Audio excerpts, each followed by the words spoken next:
Alpha beta और beta से बताया था ना अल्फा डी। अल्फा डीके में बताए थे कि अल्फा क्या है, एक हीलियम न्यूक्लियस। कैसा न्यूक्लियस है? Helium nucleus.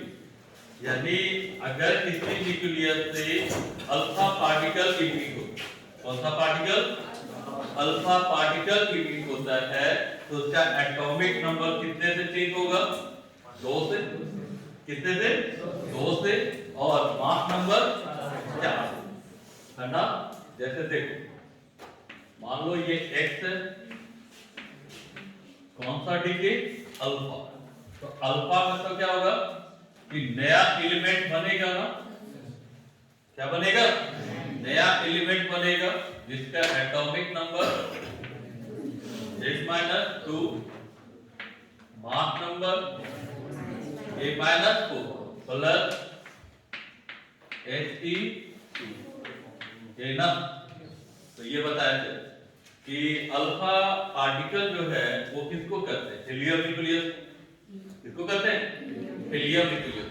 यानी जब किसी न्यूक्लियस से अल्फा पार्टिकल का इमिशन होता है तो उसका एटॉमिक नंबर 2 से घट जाएगा और mass number 4। Mass number 4। Clear है? फिर बताए थे बीटा डी।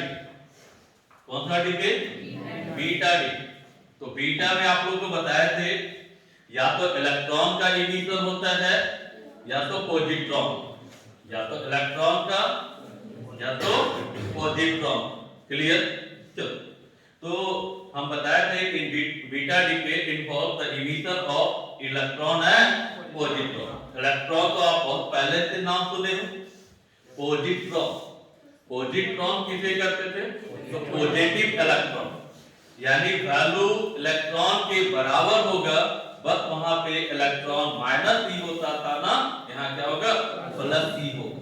क्या किसी को डाउट है ना? अब यहाँ पे बीटा डीके जो होता है वो कितने प्रकार का? 2 प्रकार। कितने प्रकार का? कौन कौन? बीटा माइनर और बीटा प्लस। बीटा माइनर और बीटा प्लस। तो बीटा माइनर याद है, बीटा माइनस में कौन छूटता था? न्यूट्रॉन। न्यूट्रॉन। कैसे पता चलता था? तो कैसे याद करने का तरीका? बीटा माइनस n को निगेटिव है ना, और यहाँ पे n क्या होगा? न्यूट्रॉन। तो न्यूट्रॉन टूटेगा किसमें? प्रोटॉन में। और किसमें? इलेक्ट्रॉन है ना। फिर एंटी न्यूट्रिनो तक। लेकिन मेरा काम इतना ही है कि बीटा माइनस में कौन टूटेगा? न्यूट्रॉन। किसमें? प्रोटॉन और इलेक्ट्रॉन। प्रोटॉन और यहाँ क्या हुआ था कि कोई न्यूक्लियस है, बीटा माइनस डीके कर रहा है ना। तो इसका क्या होगा कि एटॉमिक नंबर एक बढ़ेगा या घटेगा? कैसे पता चलो? क्योंकि न्यूट्रॉन टूट के प्रोटॉन, और जे क्या होता है? एटॉमिक नंबर, जिसको प्रोटॉन नंबर भी कहते हैं। तो प्रोटॉन एक बढ़ गया ना, तो प्रोटॉन बढ़ गया तो कितना जाएगा? और मास नंबर में कोई चेंज नहीं। और दूसरा क्या बताए थे? Beta plus decay. Beta plus decay क्या बताए थे इसके बारे में? इसमें कौन टूटेगा? प्रोटॉन। किसमें? इलेक्ट्रॉन, आपका न्यूट्रॉन और पॉजिट्रॉन। तो बीटा प्लस, तो प्लस का मतलब आपका पॉजिटिव पार्टिकल इमिट होगा, दैट इज पॉजिट्रॉन। पॉजिट्रॉन। तो यहाँ पे क्या होगा? प्रोटॉन टूटेगा है ना। क्या होगा इसमें? किसमें टूटेगा? न्यूट्रॉन और पॉजिट्रॉन। क्लियर है? इसमें क्या बताया गया था आपको? एटॉमिक नंबर 1 से घटेगा। क्यों? क्यों घटेगा? क्योंकि हम प्रोटॉन टूटा है ना, तो टूटा है तो ये आपका जो प्रोटॉन था, एक प्रोटॉन आपका घटा ना, और वो किसमें कन्वर्ट हो गया? न्यूट्रॉन और पॉजिट्रॉन। तो यहाँ कितना हो जाएगा आपका? y z -1। और यानी यहाँ तक किसी को दिक्कत लिखा अल्फा डीके, है ना, बीटा डीके। बीटा डीके में कितने प्रकार का? दो प्रकार का, बीटा माइनर और बीटा प्लस। क्लियर है? बढ़े आगे। आज हम देखते हैं गामा डीके। लेकिन जानते हो ना कि गामा डीके आपका क्या है? तो इसमें ना आपका मास नंबर चेंज होगा ना एटॉमिक। ड्यूरिंग गामा डीके, है ना, mass number and atomic number remain same. Gamma decay के दौरान ना मास नंबर में चेंजिंग होता है ना आपका एटॉमिक नंबर। लिखोगे गामा डीके, लिखोगे during gamma decay, during gamma decay, during gamma decay mass number A, mass number A and atomic number Z, and atomic number Z remains unchanged, remains unchanged। unchanged समझते हो ना? अपरिवर्तित। remains unchanged, remains unchanged मतलब क्या समझे? Gamma DK में आपका ना एटॉमिक नंबर बदलेगा ना आपका मास। क्लियर है?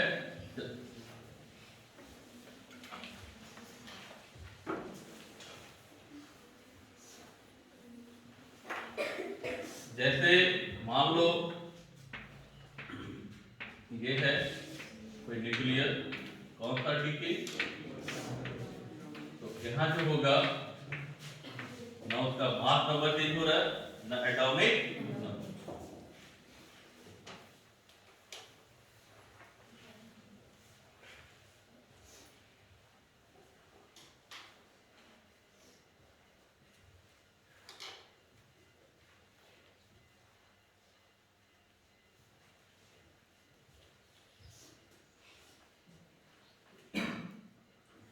हो गया बाबू?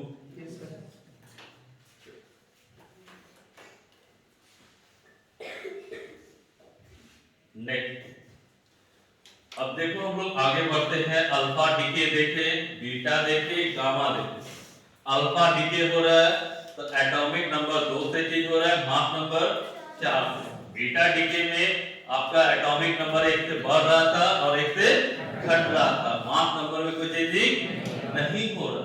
ठीक है, तो आपसे ये भी पूछ सकता है कि कौन सा ऐसा डीके है जिसमें एटॉमिक नंबर चेंज होता है? तो बीटा डीके। अब वहीं पे आता है कि किसमें एक बढ़ेगा किसमें एक घटेगा, तो कर लोगे, हो जाएगा। आगे बढ़ते हैं। Properties of alpha beta and gamma, heading दो। Properties of alpha beta and gamma, and gamma. Properties of alpha beta and gamma ray, gamma ray. तो भाई अल्फा बीटा एंड गामा, है ना, ये इसको है ना, देखो तो अल्फा के बारे में आपको जानना है, बीटा के बारे में जानना है और किसके बारे में जानना है? गामा के बारे में। किसके बारे में? गामा। ठीक है, यहां देखो आपका जो मटेरियल दिए थे एक बार हिंदी का, दिए थे, है ना, आपको थोड़ा दिखाते हैं।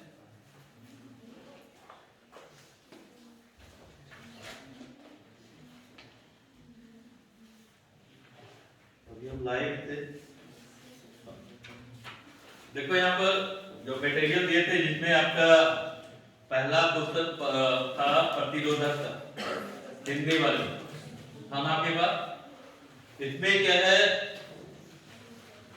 हिंदी आपको कुछ दिखाया होगा, इसी कारण से हम थोड़ा सा इसमें नहीं करेंगे, है ना। तो आप एक एक पॉइंट का हिंदी दिखाया हुआ है, वो भी क्लास का ही हिंदी है। ठीक है, यहाँ से आपका 49 में है अल्फा पार्टिकल, अल्फा कण का गुण, पूरा प्रॉपर्टी हिंदी में, है ना। फिर इसी ढंग से बीटा का है, फिर किसका है, गामा। तो अगर आप इंग्लिश में लिखा दे समझा दे काम कर लोगे, कोई दिक्कत? क्लास का ही पॉइंट है, जो पॉइंट लिखाएंगे उसी का हिंदी आपका है, मैनेज कर लोगे, कोई दिक्कत है ना। फिर आपको मटेरियल आज तक मिल जाएगा हिंदी इंग्लिश में, मतलब 2-3 दिन 4 दिन बाद। लेकिन अगर आपके पास थोड़ा सा कर करना है, एक लाइन हिंदी के लिए छोड़ देना, घर पे जाके कर लेना, हो जाएगा, क्योंकि आपके पास लिखा हुआ है, समय बर्बाद करने में कोई फायदा नहीं। चलो यहां से आते हैं अल्फा पार्टिकल। तो बताओ सबसे पहले अल्फा पार्टिकल क्या है, तो हीलियम न्यूक्लियस। क्या है, हीलियम न्यूक्लियस। हीलियम न्यूक्लियस किसे कहते हैं, तो He24, He24, ठीक है। लिखोगे अल्फा पार्टिकल,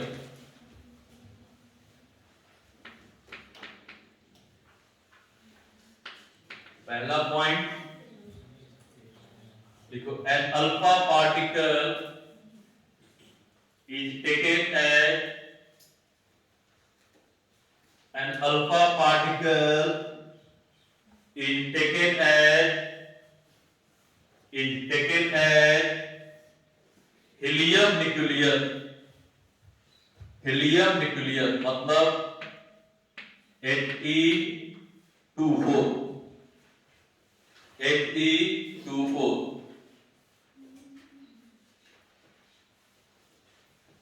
क्लियर। मतलब अल्फा कण जो होता है वो क्या है, हीलियम न्यूक्लियस है ना।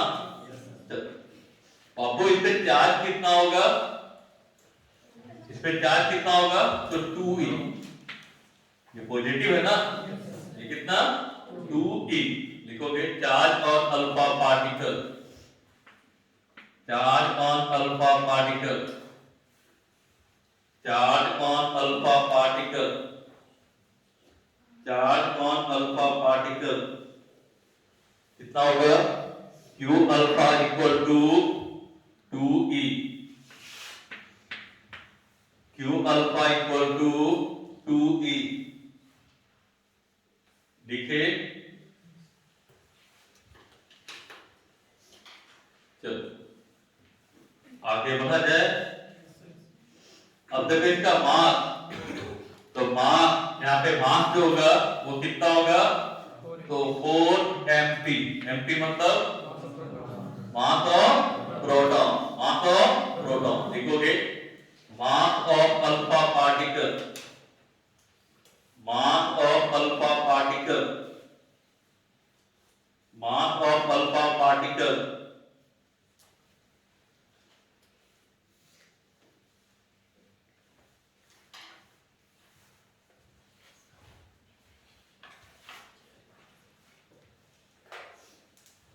मास ऑफ अल्फा पार्टिकल कितना, तो क्या लिखोगे इसको, m alpha is equal to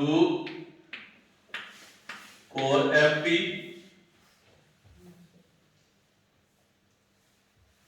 लिखोगे। चलो बढ़े आगे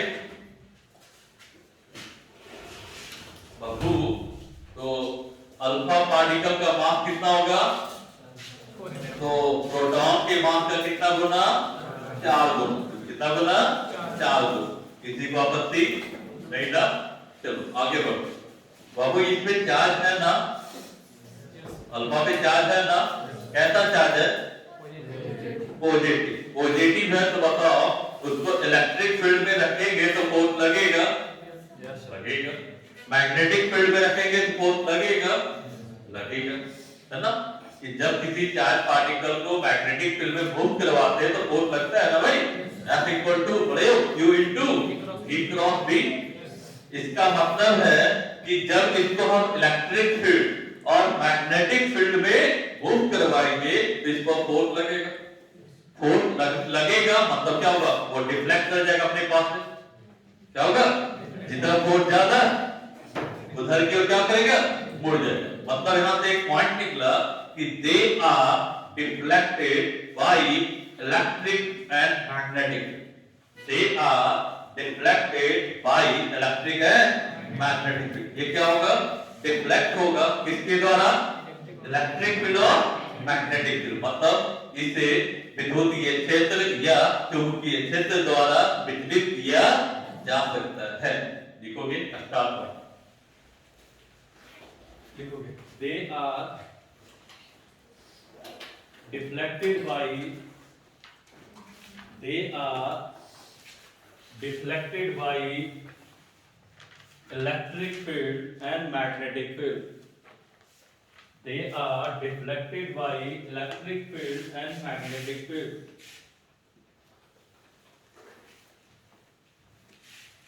मतलब क्या समझे बताइए तो, मतलब क्या समझे? इसे क्या किया जा सकता है?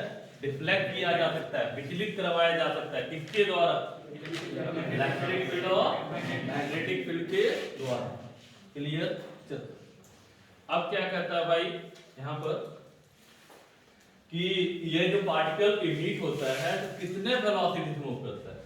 तो लगभग 10 to the power 7, 10 to the power 7 metre पर सेकंड। लिखोगे they are emitted, they are emitted with velocity, with velocity, with velocity in order of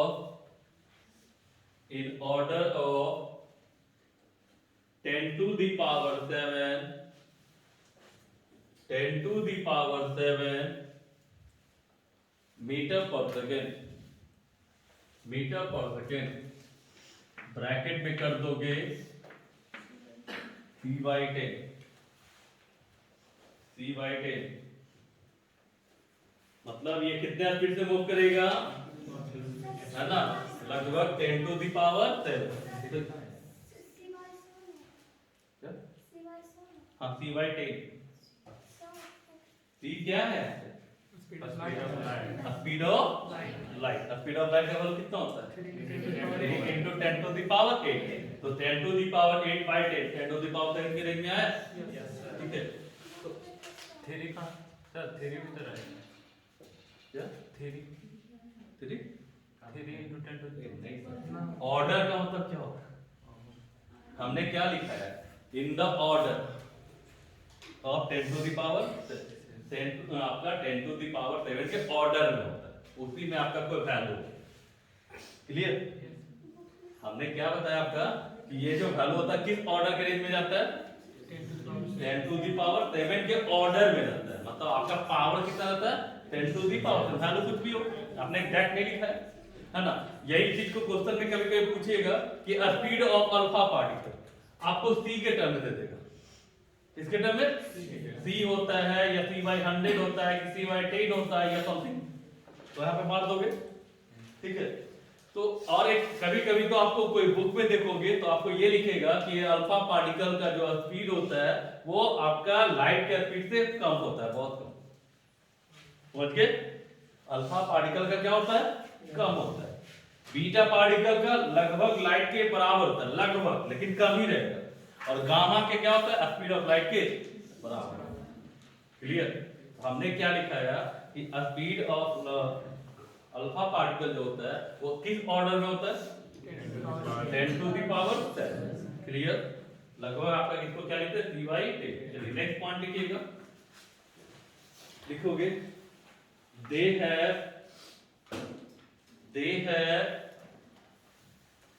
have low, LOW, low penetrating power, penetrating power, PENETRATING,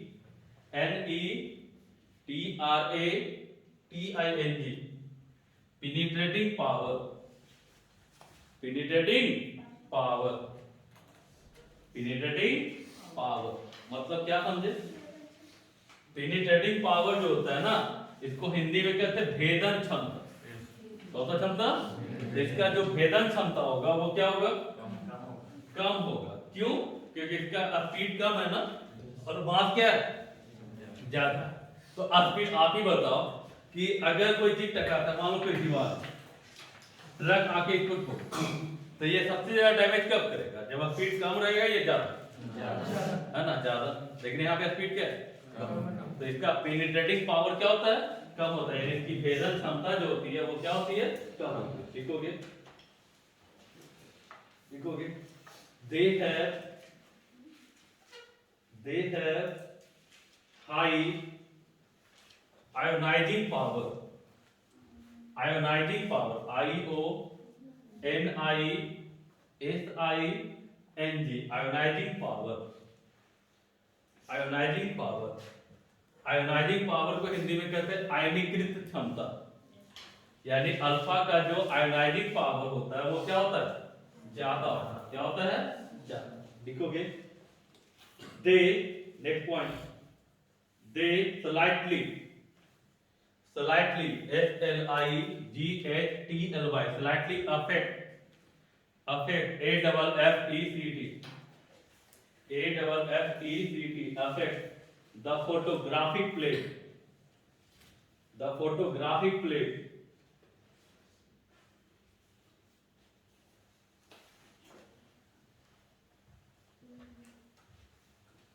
क्या लिखे?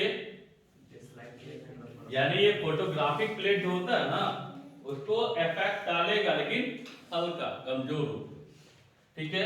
और alpha के कारण क्या होता है ना, स्किन जो होता है वो जलता है। क्या होता है? जलता है। देखो दे पॉइंट लेकर, they can cause it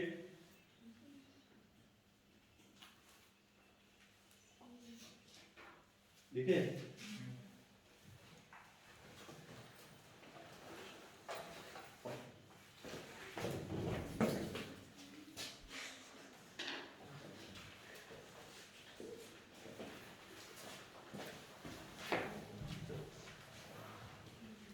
कहां तक बता रहे थे?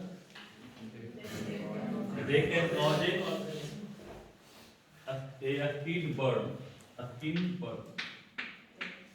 BURN, मतलब इसके कारण स्किन में क्या होता है? जलता है। कितना प्रॉपर्टी हुआ? होता है। यहाँ इसमें मेन पॉइंट क्या था? जो कभी कभी ये लॉन्ग क्वेश्चन में भी पूछ देता है, right the properties of alpha beta and gamma. तो 5 लिखेगा, 5 नंबर का है, 5 प्रॉपर्टी बहुत है, 5 नहीं 6 लिखोगे, ये ना करोगे। और इसमें ऑब्जेक्टिव में जो आता है तो भाई ध्यान रखना इसका जो सबसे ज्यादा इंपॉर्टेंट ये है कि they are deflected by electric field and magnetic field. और क्यों डिफ्लेक्ट करता है तो हमने आपको बताया था, क्योंकि इस पे चार्ज पॉजिटिव भी होता है और नेगेटिव भी होता है। चलिए बढ़े आगे। अब यहां से आते हैं, लिखो beta particle, beta particle, beta particle. इसका पहला ही पॉइंट जो है वो आपका पूछा हुआ है ऑब्जेक्टिव, पहला ही पॉइंट लिखोगे, beta particle is a fast moving electron, beta particle is a fast moving electron, fast moving electron। यानी बीटा पार्टिकल क्या है? तो फास्ट मूविंग इलेक्ट्रॉन है। तो आपका क्वेश्चन ऐसे आया था, a fast moving electron is, option A alpha, option A beta, option C gamma, option A none of. क्या होगा answer? Next, charge on beta particle, charge on beta particle, charge on beta particle is same as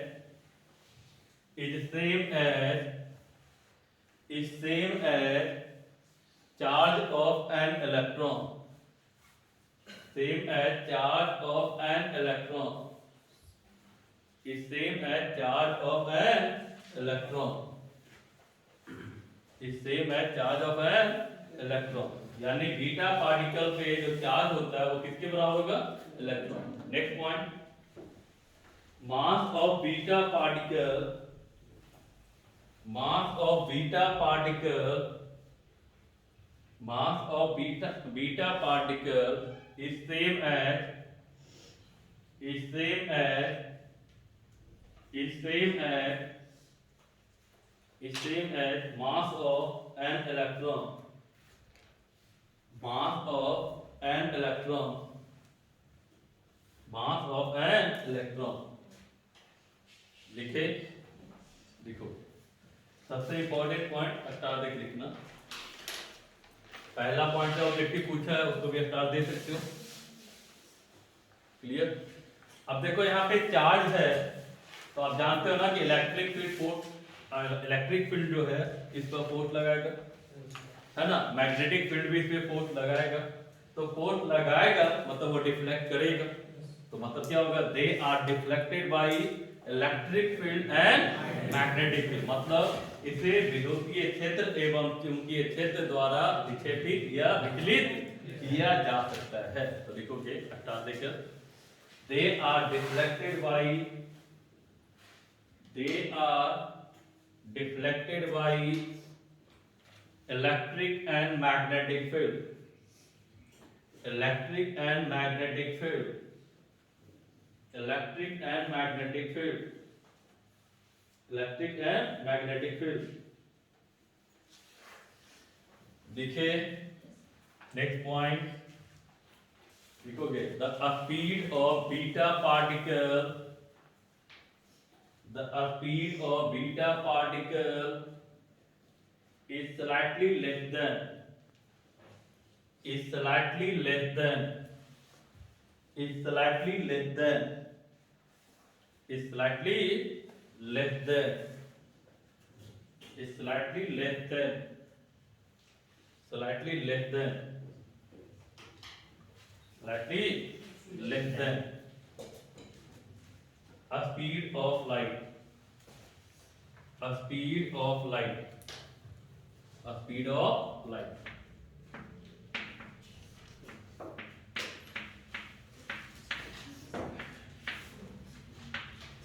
मतलब देखो तो slightly less है ना, 2.97 और 3 बस थोड़ा सा अंदर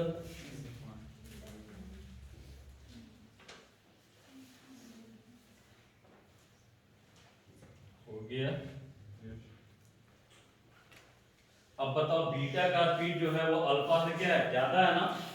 इसका मतलब इसका पेनिट्रेटिंग पावर भी क्या होगा, ज्यादा होगा। लिखोगे the penetrating power, the penetrating power of beta particle, of beta particle is greater than, is greater than alpha particle,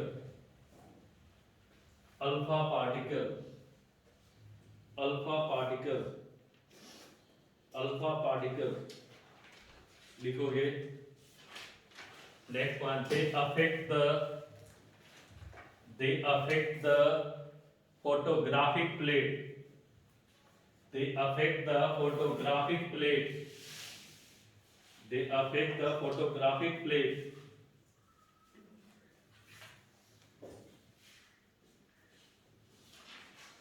हो गया।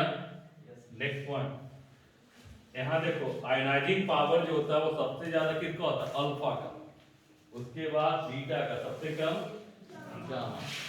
तो यहाँ बीटा का जो आयनाइजिंग पावर होता है, आयनीकृत क्षमता जो होता है वो अल्फा का 1/100 होता है, 1/100। लिखोगे पॉइंट देकर, the ionising power, the ionizing power of beta particle is, of beta particle is 1/100, 1/100 time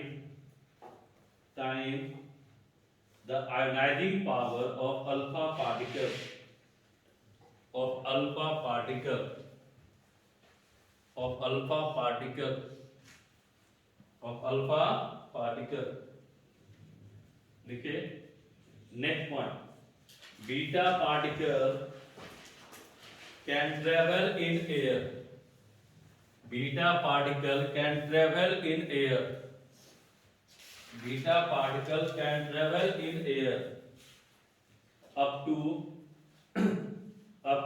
few metre, few FEW, few मतलब कुछ दूर, फ्यू मीटर मतलब बीटा पार्टिकल जो है हवा में कुछ दूरी तक फ्यू मीटर, ठीक है, फ्यू FEW, फ्यू मीटर मतलब बीटा पार्टिकल जो है वो कुछ दूरी तय कर सकता है हवा। चलिए बढ़े आगे, बढ़े तो अल्फा खत्म हो गया, बीटा कितना प्रॉपर्टी, चलो 9 यहाँ भी हो गया, 9 क्या 10 मान के चलो, क्यों, क्योंकि यहाँ पे इलेक्ट्रिक फील्ड और मैग्नेटिक फील्ड को एक साथ लिखा है, लेकिन बुक में क्या होता है ना कि दोनों को अलग अलग लिखता है, they are deflected by electric field, they are deflected by magnetic. चलिए चलिए आ जाइए gamma particle.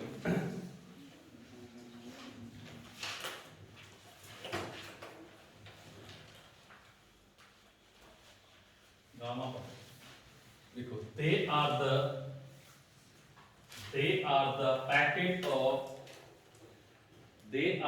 packet of high energy, they are the packet of high energy electromagnetic radiation, electromagnetic radiation electromagnetic radiation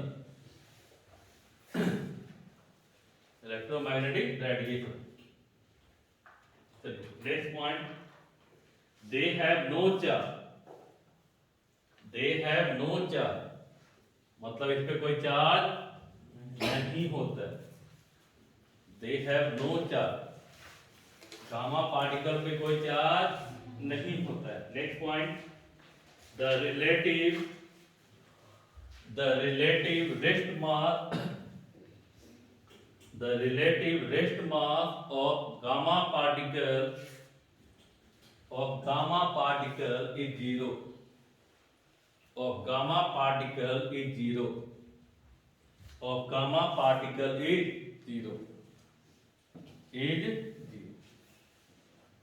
इसका रिलेटिव रेस्ट मास कितना होता है।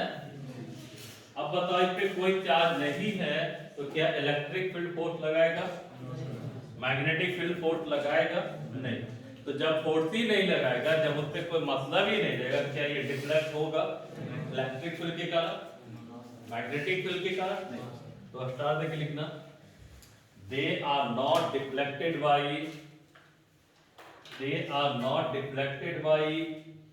Electric and magnetic field,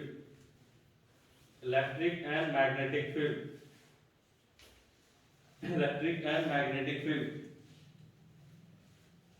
हो गया, लिखोगे the speed of gamma particle, next point, the speed of gamma particle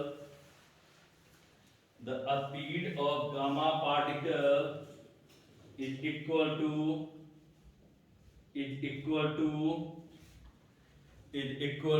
a speed of light,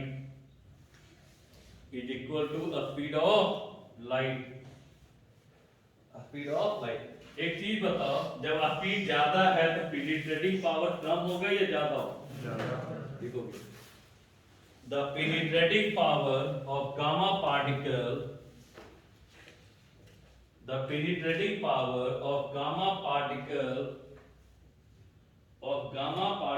is very high,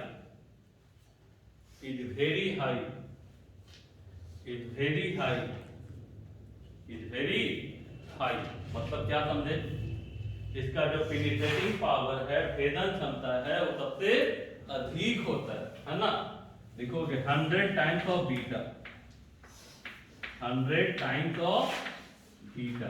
यानी beta से कितना गुना, 100। लिखिए, लिखोगे they have low ionizing power,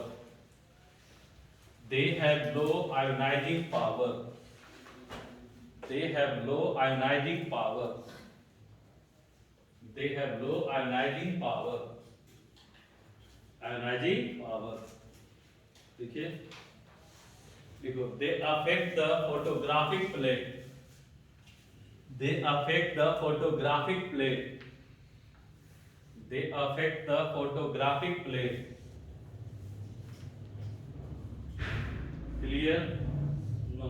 last लिखोगे gamma ray, gamma ray being electromagnetic wave, being electromagnetic wave, gamma ray being electromagnetic wave, electromagnetic wave वो क्या है? तो electromagnetic wave, electromagnetic wave have all the properties of, have all the properties of, have all the properties of, all the properties of electromagnetic wave, have all the properties of electromagnetic wave. मतलब gamma ray जो है वो क्या है? आपका electromagnetic wave है, यानी जितना भी उसका गुण होगा इलेक्ट्रोमैग्नेटिक वेव का वो सारा का सारा किसका होगा? गामा। चलिए यहाँ खत्म हो गया अल्फा बीटा और गामा। अब आपको करना है कि जो लाइन आपको लिखा है उसका हिंदी आपको मिला हुआ है, थोड़ा सा कट कर लेना, उसका हिंदी आप क्या करोगे? नोट हो जाएगा, हो जाएगा, ठीक है। मेरा इंतजार करोगे, थोड़ा समय देना है ना, देंगे हम इसी साल, समझ गए, लेकिन अब थोड़ा समय लगेगा। अगर आप करना चाहोगे तो आपके पास नोट्स है, इंग्लिश में पॉइंट हम लिखा दिए, हिंदी आपके पास है, कॉपी में नोट करना है, हिंदी इंग्लिश आपका क्या होगा? ठीक है। चलिए आगे बढ़िए। Heading 2, decay law of radioactivity, decay law of radioactivity, decay law of radioactivity, decay law of radioactivity, decay law of radioactivity.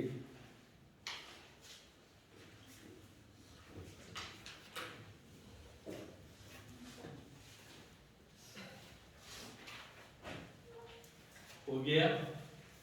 तो बाबू decay law of radioactivity है ना, तो इसका कहना क्या है कि rate of decay of nuclei जो होता है, rate of decay of nuclei जो होता है वो उस समय प्रेजेंट, उस समय प्रेजेंट नंबर ऑफ न्यूक्लियाई का डायरेक्टली क्या होता है? प्रोपोर्शनल होता है, डायरेक्टली प्रोपोर्शनल होता है। यानी according to decay law of radioactivity, decay law of radioactivity, rate of decay, rate of decay at any point या at any time is directly proportional to, is directly proportional to number of nuclei, number of nuclei present, number of nuclei present at that instant, at that instant, यानी किसी समय पर rate of decay of nuclei, rate of decay of nuclei जो होता है उस समय उपस्थित number of nuclei का क्या होता है?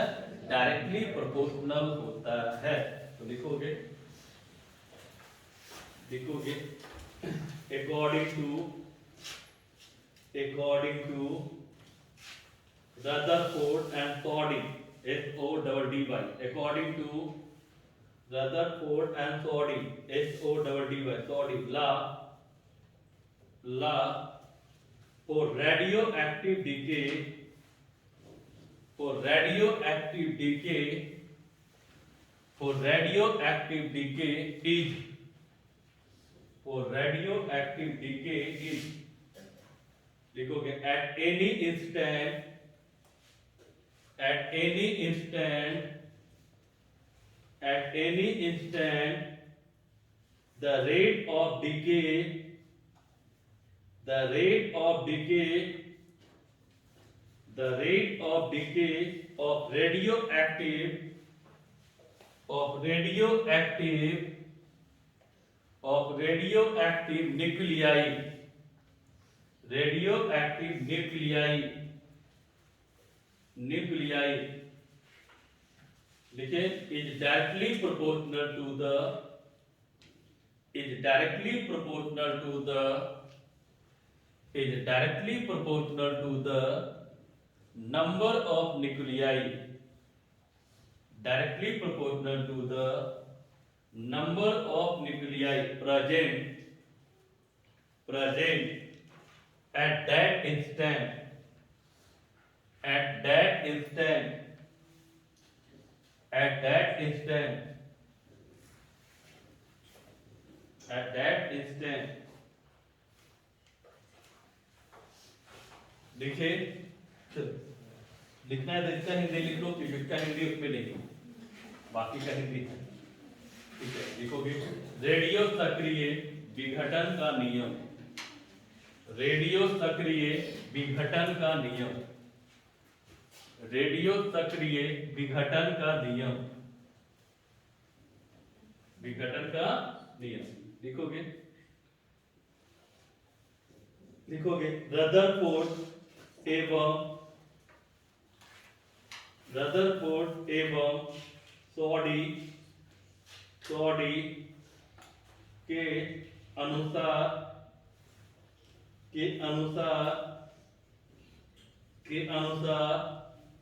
किसी क्षण के अनुसार किसी क्षण समझते ना समय, किसी क्षण रेडियो सक्रिय परमाणुओं के विघटन दर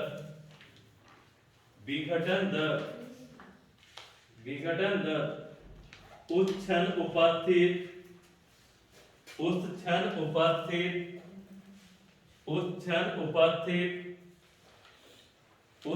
उपस्थित परमाणुओं की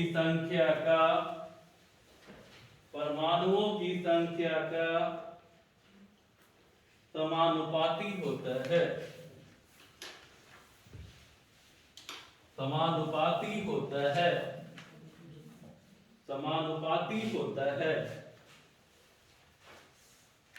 समानुपाती होता है।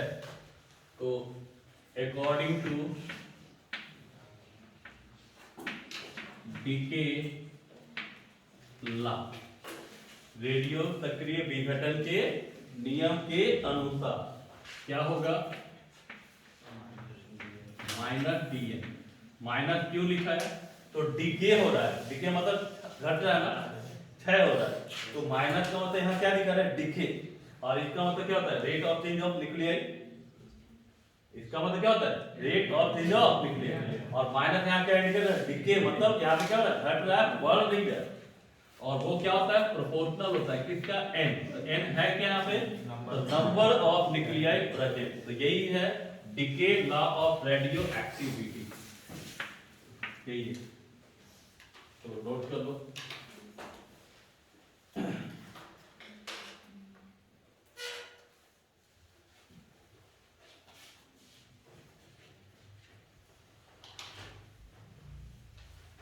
हो गया, लिखोगे फिर capital N equal to number of nuclei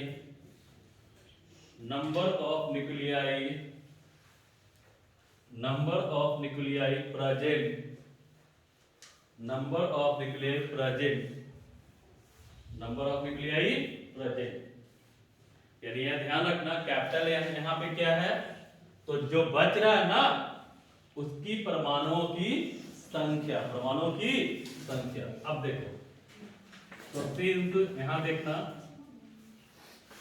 according to decay law, अभी हम लोग पढ़े थे ना, प्रोपोर्शनल को हटाएंगे क्या आएगा बताओ तो, इसको कहते हैं डीके कांस्टेंट, कौन से डीके कांस्टेंट, ठीक है, इसको हम ऐसा लिख सकते हैं, बताइए तो,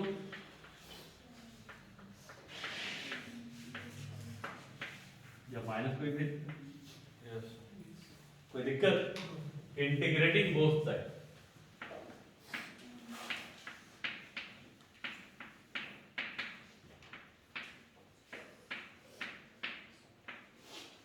क्लियर, ध्यान दीजिए, जीरो, तो जीरो समय तो मतलब जिस समय से स्टार्ट हो रहा है, तो उस समय क्या होगा कि नंबर ऑफ न्यूक्लियाई कितना होगा, तो एकदम स्टार्टिंग होगा, टोटल नंबर ऑफ न्यूक्लियाई, तो n नॉट हो गया number of nuclei present, at t equal to 0, और एट टाइम t कितना बचा, कितना बचा, क्लियर। अब बताओ मैथ के स्टूडेंट हो, इसका इंटीग्रेशन कितना होगा, बैलेंस कितना, यहाँ देखो माइनस बाहर ना, कितना, क्लियर। यहाँ देखो पहले अपर लिमिट फिर कोई दिक्कत, इसको हम लोग लिख सकते हैं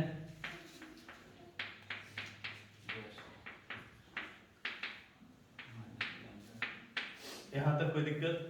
जानते हो ना लॉग को हटाएंगे तो e टू दी पावर क्या होता है उधर, तो कितना e to the power minus lambda t, है ना। तो यहाँ से हम लिख सकते हैं इसको n is equal to n nought e to the power,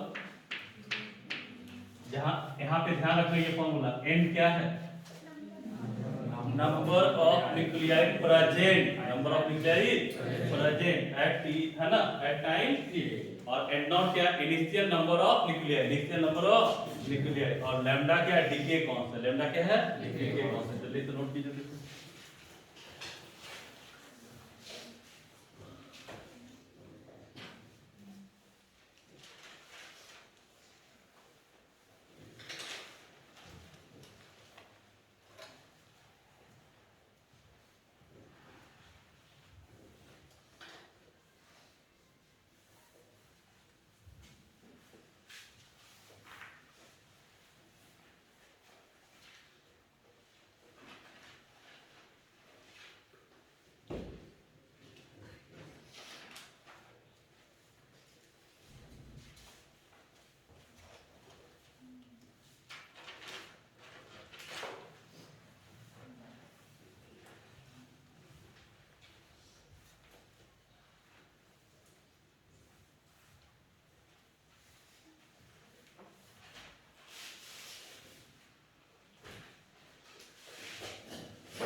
okay,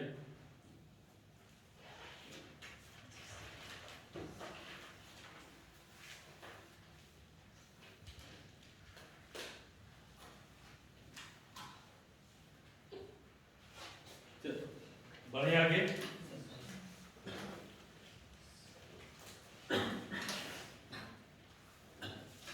आगे बढ़ा जाए,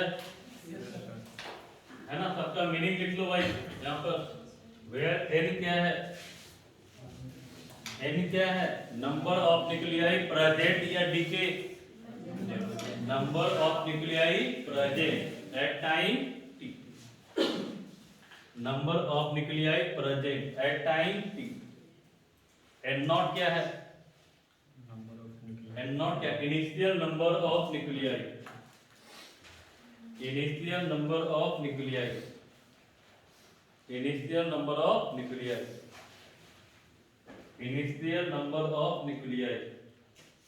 लैम्डा लिखोगे, lambda decay constant, lambda decay constant, lambda decay constant, decay constant, विघटन नियतांक, विघटन नियतांक हो गया। देखो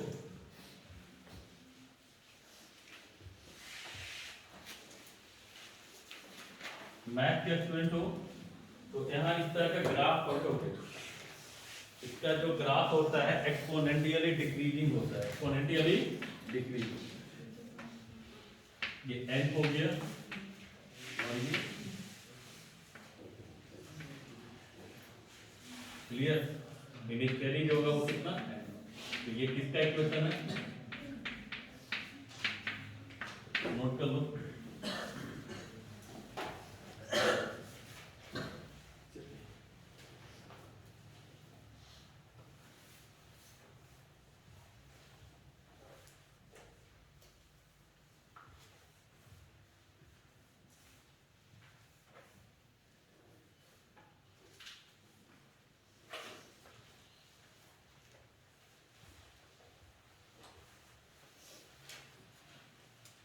गया बाबू?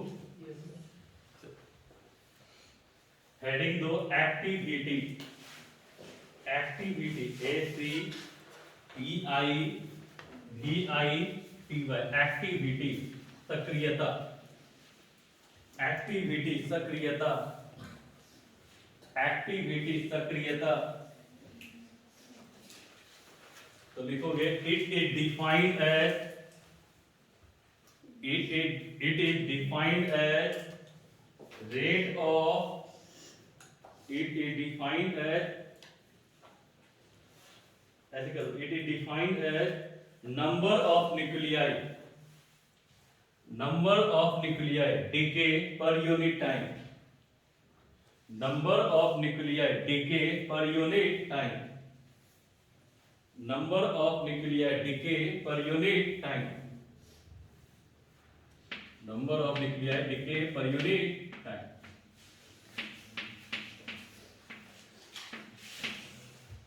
Number of nuclei decay per unit time. और इतना बड़ा हम लोग कभी थोड़ा देर पहले आया था, लैम्डा आया था। देखो तो 3 ए बराबर कितना, लैम्डा एन, और एन बराबर देखो तो अभी हम लोग पढ़े हैं, पढ़े हैं। तो बताओ ए बराबर कितना हो जाएगा, लैम्डा एन नॉट, इसको ए नॉट बोले क्यों,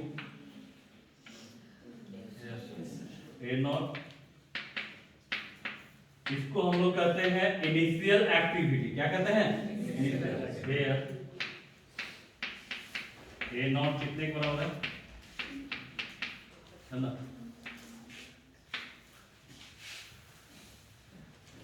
हिंदी लिखना है तो लिख लो।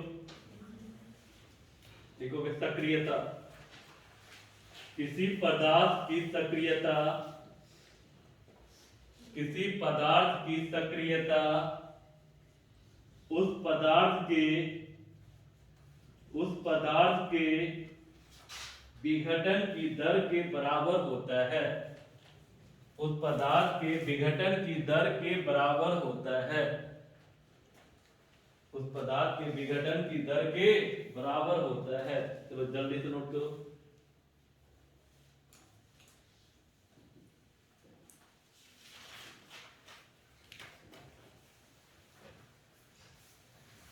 हो गया, चलिए बढ़े आगे।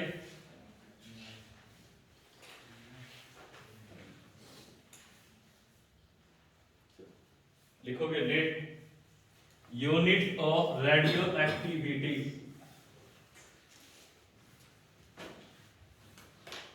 Unit of radioactivity, unit of radio activity.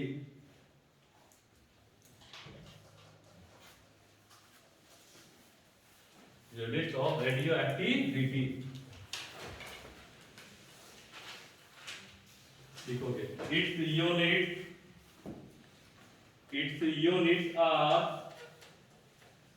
its units are becquerel, becquerel नाम सुने हो ना, BECQUEREL, becquerel, becquerel, क्यूरी नाम सुने हो फिर, क्यूरी है ना, क्यूरी, और रदरफोर्ड, और रदरफोर्ड इसका यानी कितना यूनिट होता है, 3। कौन कौन,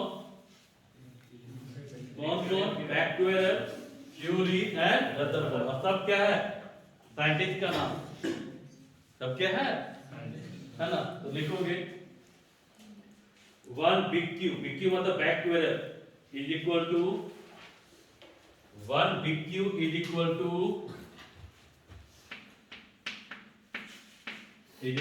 1 DPS। DPS समझते हो, दिल्ली पब्लिक स्कूल, हाँ, डेफोडिल पब्लिक स्कूल। यहाँ पे DPS का मतलब हो गया disintegration per second, disintegration per second,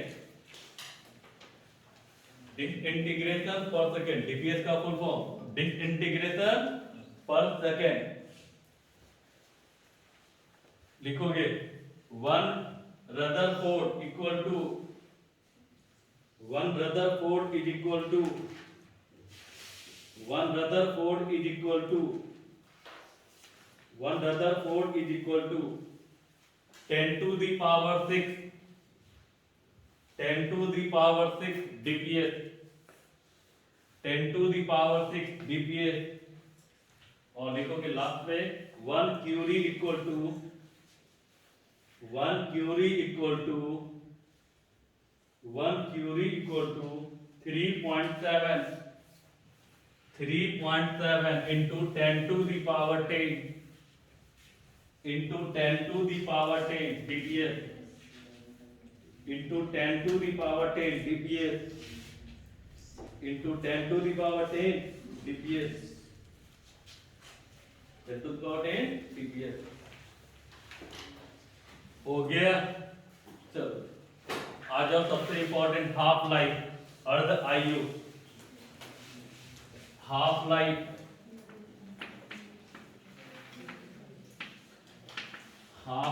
इसको कहते हैं अर्ध आयु, यानी आधा जिंदगी क्या हो गया इसका जीव हो गया।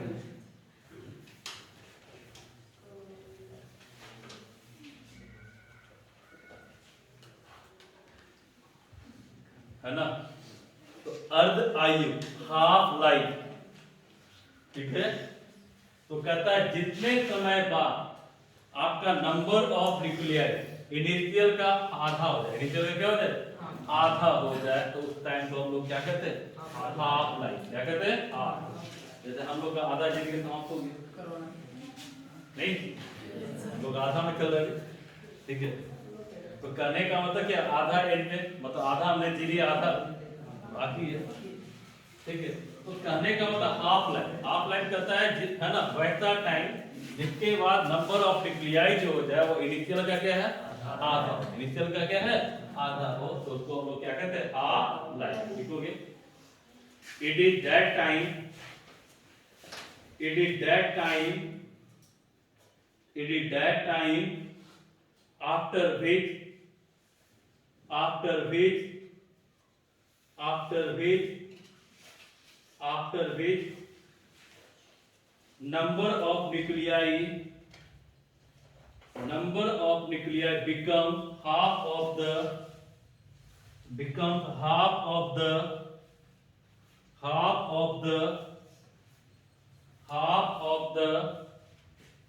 previous value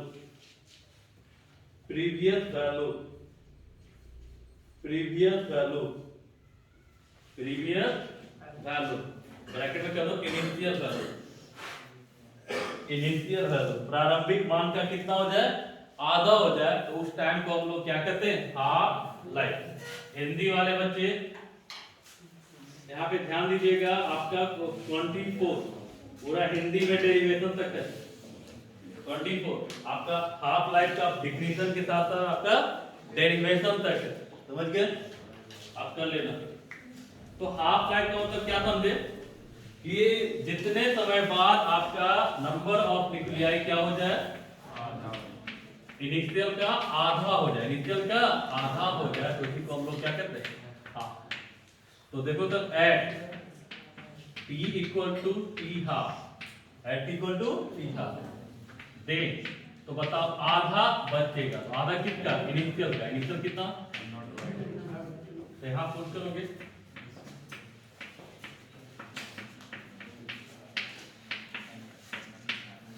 N not an not हाँ टी हाफ कितना हो जाएगा क्लियर। यहां देखो इसको लिख सकते हैं हम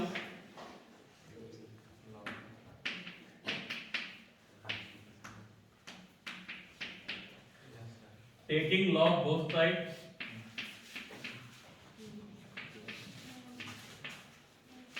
और तो बताइए ln 2 inverse is equal to कितना ln e to the power minus lambda, इसका कितना हो जाएगा -1 लैम्डा।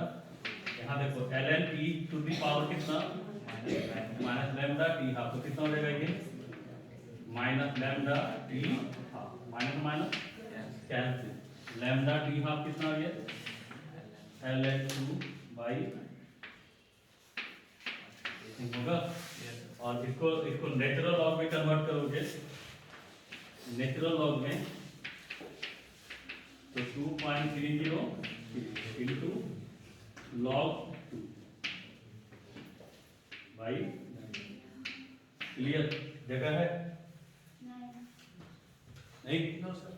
अब देखो तो इसको हम लोग ऐसा लिख सकते हैं यहाँ से 2.303 लॉग 2 का वैल्यू आप निकालोगे ना तो आपका आएगा 0.693 0.693 बाई लैम्डा। नोट कर लो ये फॉर्मूला, ये क्वेश्चन भी पूछा था यार, ये भी ऑब्जेक्टिव में पूछा हुआ है। हाफ लाइफ यानी जितने समय बाद नंबर ऑफ न्यूक्लियाई इनिशियल का क्या हो जाए, आधा हो जाए, तो उसको हम लोग क्या कहते हैं, हाफ लाइफ।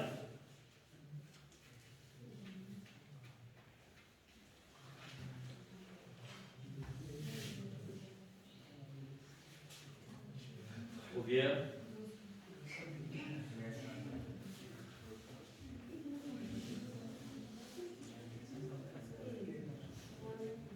कल कितने बजे आओगे?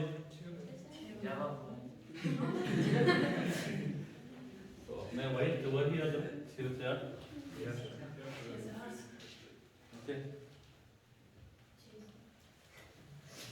कल आप लोग का ये समाप्त हो जाएगा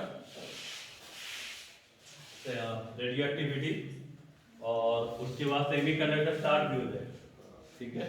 फिर संडे को 2 घंटा देंगे तो आप लोग का अच्छा खासा आप लोग का सेमीकंडक्टर क्या होगा, निकल जाएगा।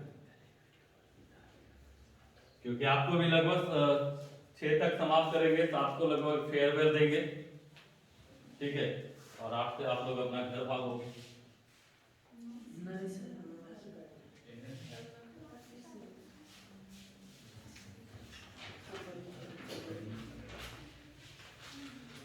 और प्रैक्टिस बैच का हम समय बता देंगे, ग्रुप में सेंड कर देंगे, आप लोग लाइव रहोगे, समझिए। प्रैक्टिस बैच का समय देंगे, आप उसमें लाइव आ रहोगे, ठीक है।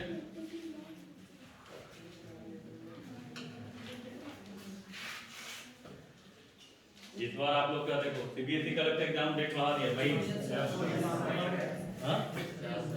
मई में ना, तो मई में कर दिया। इसका मतलब है कि आप 2 चैप्टर बढ़िया से पढ़ सकते हो, ऑप्टिक्स और इलेक्ट्रिसिटी। तो थोड़ा हो गया इन लोग का,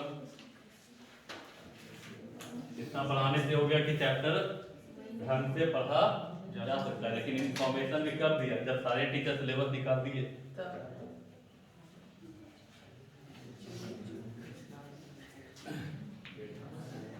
क्योंकि जिसको जो पढ़ना था वो पढ़ लिया होगा,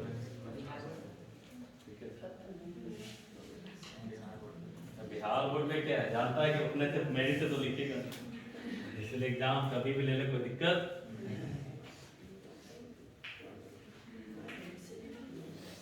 चलो हो गया। ये क्या था, हाफ लाइफ। लिखोगे नोट देकर, लिखोगे the half life of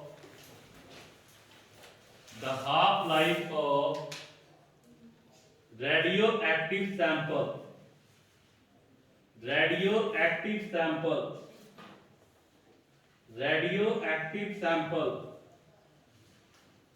from the radioactive sample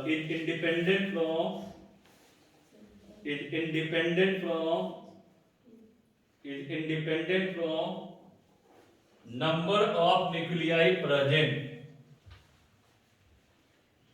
independent from number of nuclei present, देखिए, it only depend upon nature of nuclei,